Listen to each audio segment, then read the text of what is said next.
We are all familiar with baseball and that it is called America's favorite game. But what do you know about how black men got started playing baseball? There's a fascinating journey and rich history behind this story. So grab your pen and paper. We're about to get schooled. So there you are, shuffling through a stack of resumes and you come to mine. This is it, first impression, my way in. But can my resume show you how I truly stand out? Like that I was studying, going to night school while working 2 jobs just to help my parents pay for groceries. Or being the first one to always step up. No, that's something you just can't put on paper. Look beyond the resume and discover new ways to develop great talent that is dedicated, hardworking, and determined like me.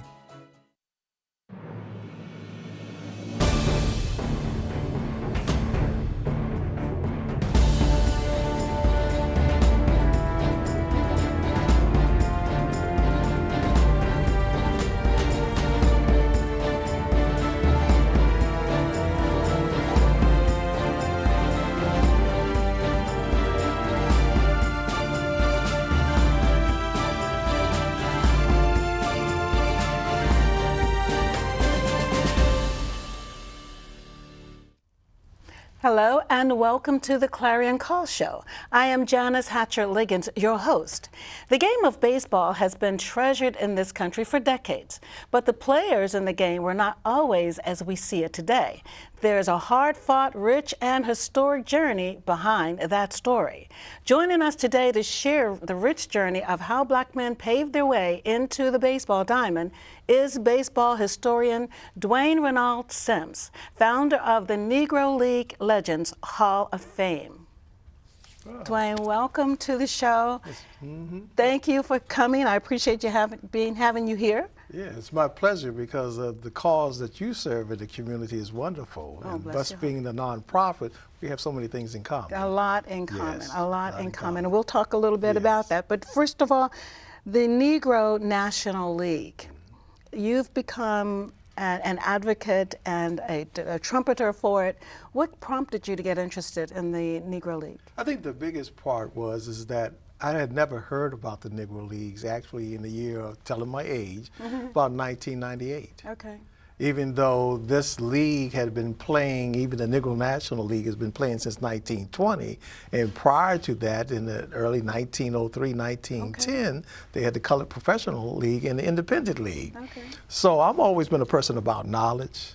Oral history has always been important because usually when I go to the library to try to even find out, do some reference, you couldn't find it. So I said, oh, I found another mission for me to tackle. So that's how I got involved. And I understand that there were several leagues, independent leagues. Yes. And then they became the National Negro League, or the Negro National League. Yes. And that was by a gentleman. By Andrew Rube Foster. Andrew Rube Foster. But actually, he founded the Negro National League, but then later on it became the Colored League, National League. They also had the Eastern Colored League. They had the American, well, I should say the Negro American League. And actually, there were several more. They had teams that played down in the South, another Southern League down there. So basically, when we talk about Negro Leagues, it actually captured the playing of America's baseball game, and I always say in American baseball history, because actually the Negro Leagues and prior to that with the Colored League and Independent League, even before 1920, it was integrated. People of all colors played of the rainbow. We had people from Puerto Rico, from Cuba, even Caucasian players played the game. Now, were those the vintage, what they call the vintage games? Well, when people say vintage, you're talking about so many years ago and I wasn't there, but usually vintage has become, it's almost like vehicles or anything else, you had the vintage era. So when I talk about Negro Leagues, I talk about we had the 2 great migrations.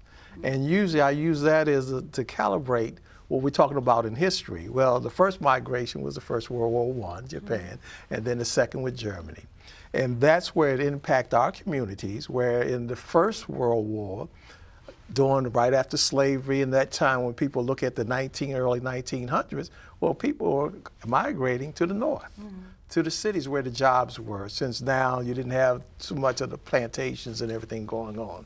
Even at that time, I want to jump forward to the Civil War. The Union troops played baseball. So we go back in history with that. But organized, they say not till 1920, Andrew Rue Foster, but he participated prior to that. And back in 1910, he was playing baseball, one of the great pitchers of the time. So they had playoffs and things of that sort? Yeah, even World Series. Oh, wow, nice. Yes. So with Rube Foster's team, Yes. The National Negro League, what was their winning reputation like? Well, what happened is when he first started to play, he played under the Chicago American Giants. He was one of the greatest pitchers to pitch the game. We talk about Satchel Paige, Rube Foster. This is before Satchel Paige. Satchel Paige wasn't even born then, but it's all good. It's almost like talking about the Globetrotters. Yeah. It's all about Meadowlark, Curly, but now we have new ones. We have new ones, but I don't know their names. Right. But in that era, it's the same way across board in sports. So what he did is he was a player. And as he played, he looked at, well, we need to organize. So he actually became the owner of the Chicago American Giants. And from there, in 1910, 1912, they were winning champions. He thought, well, we need to broaden this. So that's when he got together in 1920, February the 13th. And this is the 100th year anniversary this year. He was smart. First of all, he went to incorporate teams. First, he came to the state of Maryland, where we live at now. He actually came here, did the incorporation on the Negro National League. Wow. So then he decided, okay, now I'm gonna let everybody know we want to start a league, but he had already incorporated. So on February the 13th in Kansas City, he brought together some of the owners and some of the people representing these other teams, and they created the Negro National League. And this was 1920? This is 1920, February the 13th. And so, but Senate, the Capitol Hill, the Congress and the Senate, eventually recognized the National Negro League. But that wasn't until what, 2002? 2002. Took actually, a minute, but they did it. Yes, they did. I was there. Maryland representative? Why not? Barbara Mikulski was involved with that. Oh, nice. With Rick Santorum, and of course, who spearheaded J.C. Watts. Oh, nice. And I was there. Very good. I had a experience, I would say, because we had over 20-some players there from the Negro League, and we had Willie Mays, and we also had Ted Double Duty Ratcliffe. Now, Willie Mays still, you know, he had played in the early years. One of the few in the early years after Jackie Robinson, they actually signed a contract, but Double Duty stopped playing in the 1920s. Now, who is Double Duty? Double Duty Ratcliffe. You'll see a picture sometimes with him trying to tag out Josh Gibson back in the day. And he was a player coach, and he was one of the first players that I met. Okay. And back in 2007, he was about 102 years old. Oh, He's wow. gone now. Wow. But I learned a lot about, he actually orchestrated a contract for a player to be sold to another team in the 1920s. Wow. So Negro League, Colored Professional League, people don't understand, they were very well organized. Yeah. They were entrepreneur, business people. Sure. And actually that was a staple in our community. When you went to the jazz clubs on Saturday, Sunday morning, you got up early to go to church. See, that's based in the culture. Yeah. And then they go out to the great American game, baseball. Yeah, there you go. And so Rube Foster, there was a stamp eventually done recognizing him with his name and face on the stamp. That is correct. Do you know how that came about? That's a 44 cents stamp, and actually it's great that the United States Postal Service has, I think on the last 10, 15 years, actually got involved with creating stamps representing people that look like me. Yes. But also people who look like me but are Americans. And also represent, I want to say more, not really historical value, but they participated in the history itself being made. Sure. And we have Banneker Douglas, we have so many other people that's involved. Even women, they actually salute women in these stamps. So is that one for Rube Foster available? I mean, if people wanted to buy it today, could I they? say you call your post office and said you're looking for the stamp. Now, what I did when they did the first day issue, I actually went to Kansas City. Okay. Kadir Nelson, the renowned artist, actually did the work. He actually designed those stamps. Wow. So, of course, when I went to Kansas City, I got every stamp I could get and had him autograph it. Oh. So that's one of the things that is important to me is, talk about memorabilia, but the United States actually recognized his contribution, and he's not a name that you don't hear very much about. Right, right. So by this being the 100th year anniversary, my mission is I met his great actually his great nephew, William Doug Foster Jr. Now, what is interesting is William Doug Foster Jr., I always tease him with his middle name, Doug, like Andrew Rube Foster. Well, William's grandfather was William Hendrick Foster, known as Bill, was one of the great pitchers that actually played for his brother, Rube and Bill. Now, Bill and Rube both are in the Baseball Hall of Fame in Cooperstown. Nice. They'd only recognized about 18 people of color from that era in Cooperstown itself. So that's a great moment in history. So in the game, there were, who is Effa Manley? Effa Manley. Oh, I'm going to thank Dr. Bob Luke. He wrote a book. He's local from Maryland. He's an author and historian. Effa Manley, actually, her husband actually owned the New York Eagles at the time. And when he passed, she took it over. And actually, they even became a great championship team. Some of the great members of that Negro League players that are in Cooperstown actually played. Leon Day, they're actually in Cooperstown. And there were a lot of other ladies who supported the game. They were called Flapper Girls? Correct. That's when they were doing that. Okay. But I'm going to go one more on Effa Manley. What's so important about her, 5 women prior to the 100 years where we're celebrating the suffrage, they were owners of the team. Oh, wow. Actually, and they managed the team. Effa Manley is the only female that's in the Baseball Hall of Fame. But going back to about the Flapper Girls, well. Of any woman, of any race?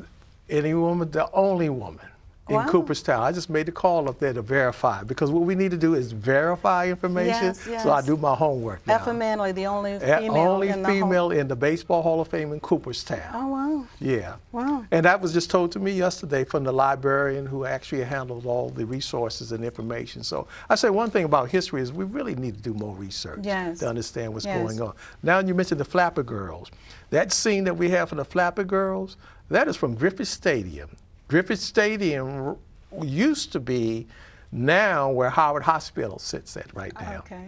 And that's how those young ladies look, wearing their furs and everything. They were going to a base. They won't do it now, sit on a bleach. I don't know, or bench, and most of bleachers and benches out there. Wood, no, they don't sit on there, but they did in those days. Yeah.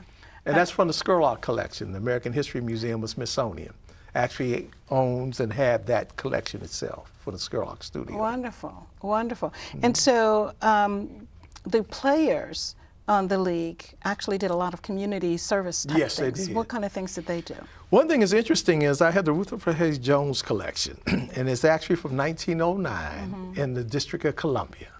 And they incorporated a team called, everybody talk about the Giants. Why they always call Giants? During the time, predating 1920, a lot of the team, Cuban X-Giants, Philadelphia Stars, they had different teams, Chicago Giants. Well, Washington, D.C., 1909 had the Washington Giants. So Rutherford Hayes Jones was actually the owner, a man of color, that actually did that. And within my collection, I have records of the receipts, donating money to the YMCA in the District of Columbia, giving back to the community. Also with Mary McLeod Bethune, her grandson Albert McLeod Bethune Jr. was my godfather. Nice. After 9 years of knowing this young man, he's passed on to the great place. He shared with me, well, Dwayne, you know, when I was down there at Bethune-Cookman, I was the mascot, and I used to collect the money from the Negro League teams that donated it back to Bethune-Cookman. So when they did the barnstorming, that's where they went, to give back to the community. Wonderful. We're going to take a break, okay? Thank you.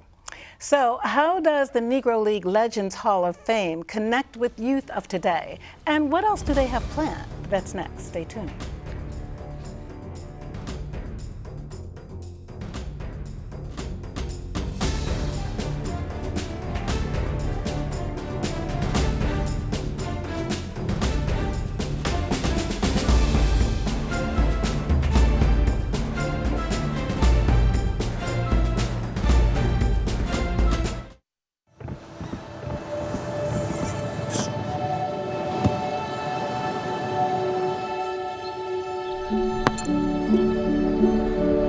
Go to that.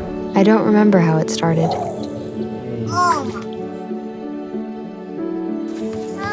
Our back and forth. Victory. Fumble. Repeat. It always came back. Dad! Okay, here we go, throw it! Yeah. You probably don't remember what you told me, That was perfect. but I heard every word. Nice.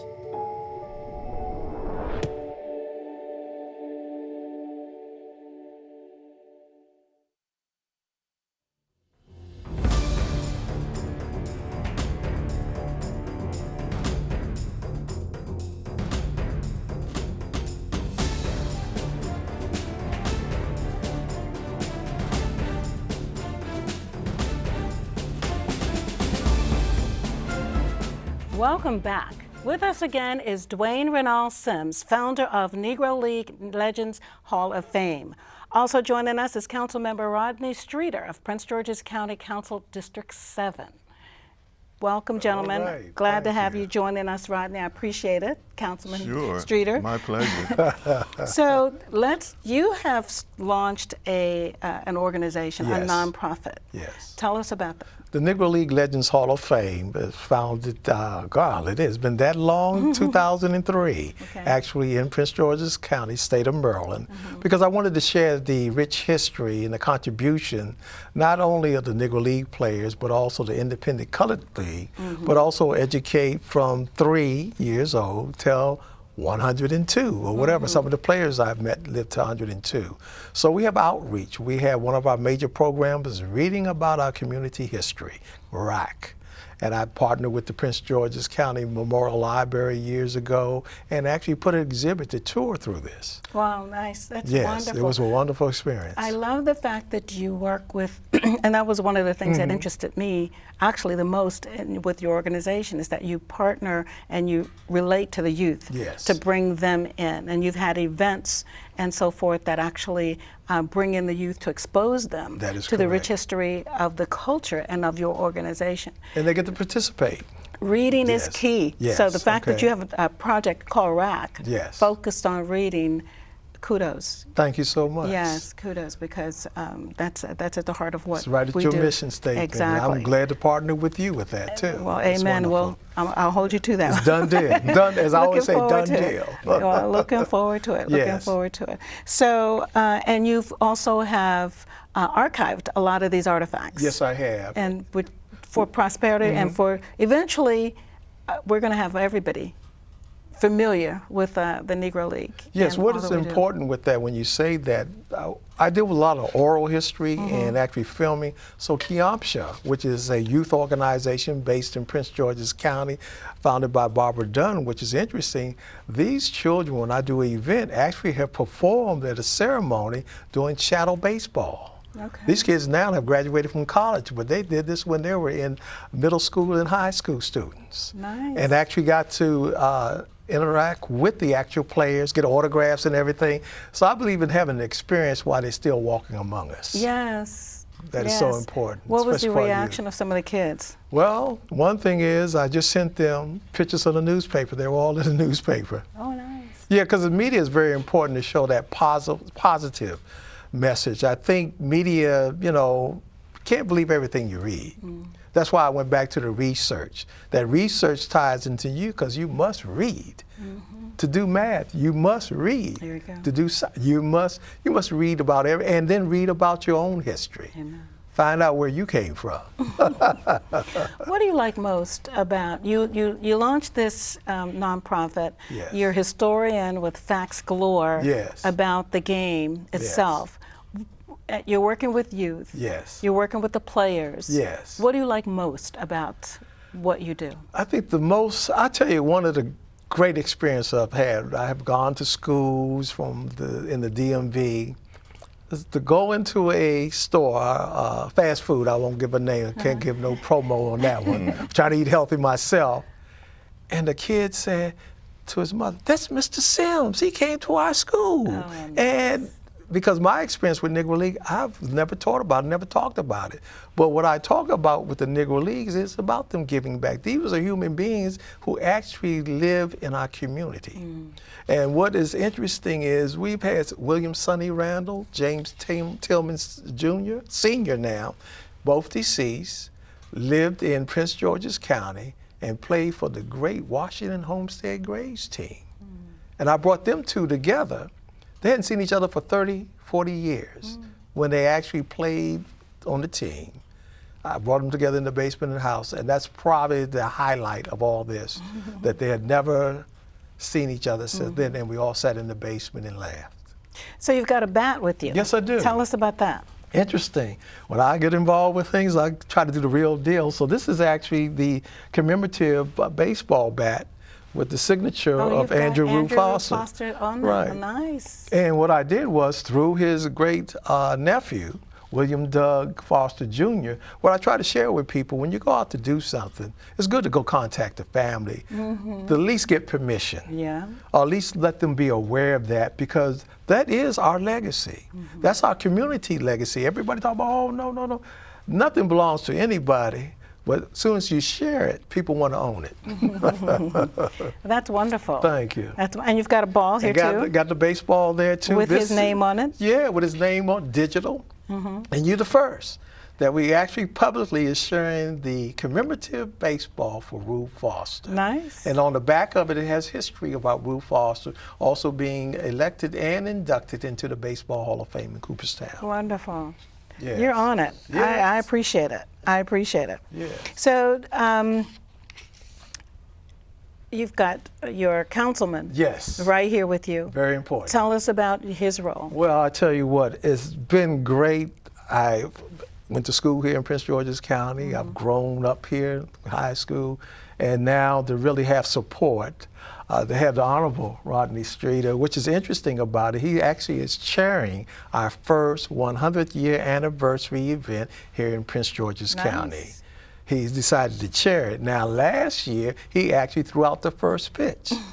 But to me, it was important. I'm going to let him speak more, because I can't speak for somebody else. They need to speak for themselves while they're with us. Yeah.